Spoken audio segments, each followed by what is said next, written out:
Part 3 of trading like a pro.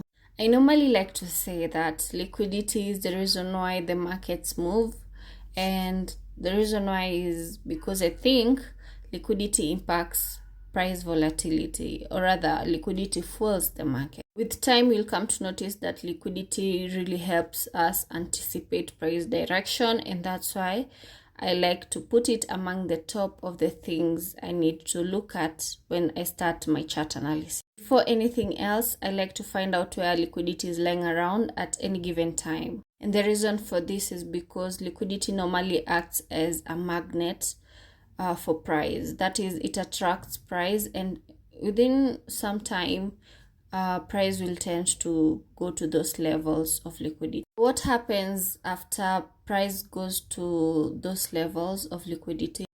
Two things normally happen. One, price may continue with the trend, and I've shown it here on this in this graph. And then the second thing that may happen is price may reverse after absorbing liquidity, and this is normally called stop hunt. Others like to call it liquidity traps, and for me, I like to call it swing failure patterns. So I've demonstrated that on this graph right here.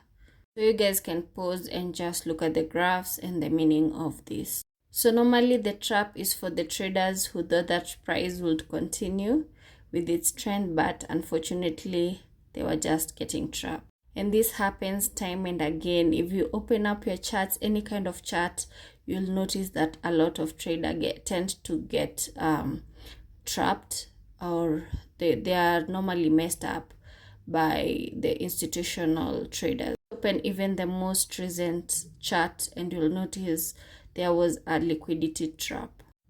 It's actually very common. So now, what is liquidity? If somebody asked you randomly, could you be able to answer them? So for me, I'd like to paint a picture for you in the form of an analogy. I think that is the best way you may understand. So imagine I am a seller. I sell clothes and shoes.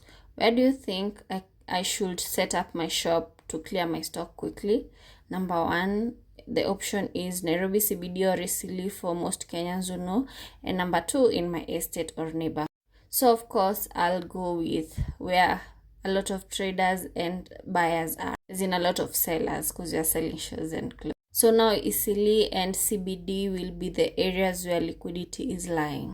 So therefore, price will go up to where liquidity is, and of course, after I've sold all my stock, price will definitely go down. I'll explain further in part 2 of this.